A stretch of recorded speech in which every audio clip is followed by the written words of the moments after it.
केंद्रीय गृह मंत्री अमित शाह ने पूर्णिया में रैली को संबोधित किया और देखिए जहां पर हेलीपैड बना हुआ है उसके आसपास भी हजारों की संख्या में जो लोग सुनने के लिए आए थे वो यहां पर नजर आ रहे हैं। और केंद्रीय गृह मंत्री मंच से जो है लोगों को संबोधित करने के बाद भी जो लोग यहां पर इकट्ठा हैं सबका जो है संबोधन और सबका जो है अभिवादन स्वीकार करते हुए हाथ हिला करके, क्योंकि आखिरी कुछ घंटों का वक्त बचा है, एक मंच से बड़ा ऐलान किया है।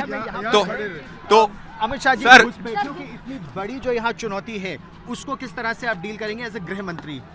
देखिए, हमने बहुत सारी जगहों पे इस पर काम किया है और मैं निश्चित रूप से सीमांचल की और बिहार की जनता को कहना चाहता हूँ, अगले 5 साल में हम बिहार को घुसपैठिया मुक्त बनाएंगे। न केवल घुसपैठिए को निकाल बाहर करेंगे, इनके अवैध धंधे भी बंद कराएंगे और अवैध अतिक्रमण को भी हटाने का काम भारतीय जनता पार्टी और एनडीए की सरकार करेगी। वोटर लिस्ट में जिनका नाम नहीं, इनको डिपोर्ट किया जाएगा, निश्चित रूप से डिपोर्ट किया। तब वोटर लिस्ट में जिनका नाम नहीं आया था उन लोगों की पहचान तो एक तरह से हो ही गई है, उसके बाद भी आप लोग अभी और आइडेंटिफिकेशन करवाने के बाद कार्रवाई? चलिए, क्या होगा वो यही चुनाव में नहीं बोला जाता है, परंतु हम घुसपैठिए को निकालेंगे। घुसपैठिए से किस तरह का स्ट्रेस है? में टेस्ट केस एसआईआर बन चुका है, अब बाकी राज्यों में भी इसी तरह होगा। चुनाव आयोग ने घोषणा की है पूरे देश में एसआईआर करने सर, विपक्ष कह रहा था ये एनआरसी भी एक तरह से बैकडोर करवाया जा रहा है।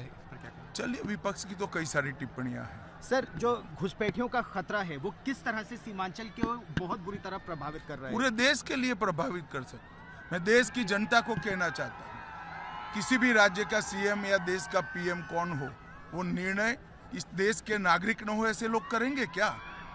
किस तरह से देश सुरक्षित रहेगा, किस तरह से हमारा लोकतंत्र सुरक्षित रहेगा? विपक्ष के लिए ये वोट बैंक का मुद्दा है, हमारे लिए हमारी लोकतंत्र की सुरक्षा का, देश की सुरक्षा का मुद्दा है। तो साफ तौर पर केंद्रीय गृह मंत्री अमित शाह जिन्होंने किया एक बड़ा ऐलान, जो भी घुसपैठी हैं उनको देश से बाहर निकाला जाएगा, क्योंकि देश का नागरिक ही तय करेगा कि कौन हो देश का मुख्यमंत्री, कौन हो देश का प्रधानमंत्री, कौन हो देश के नेता। लेकिन अगर कोई घुसपैठी है तो उसके खिलाफ होगी कड़ी कार्रवाई। और फिलहाल पूर्णिया की रैली को संबोधित करने के बाद में केंद्रीय गृह मंत्री हो रहे रवाना, लेकिन किया है एक बड़ा ऐलान कि घुसपैठियों के खिलाफ होगी एक बड़ी कार्रवाई। सहयोगी कैमरा पर्सन राजेंद्र सिंह के साथ अंकित गुप्ता, ABP न्यूज, पूर्णिया।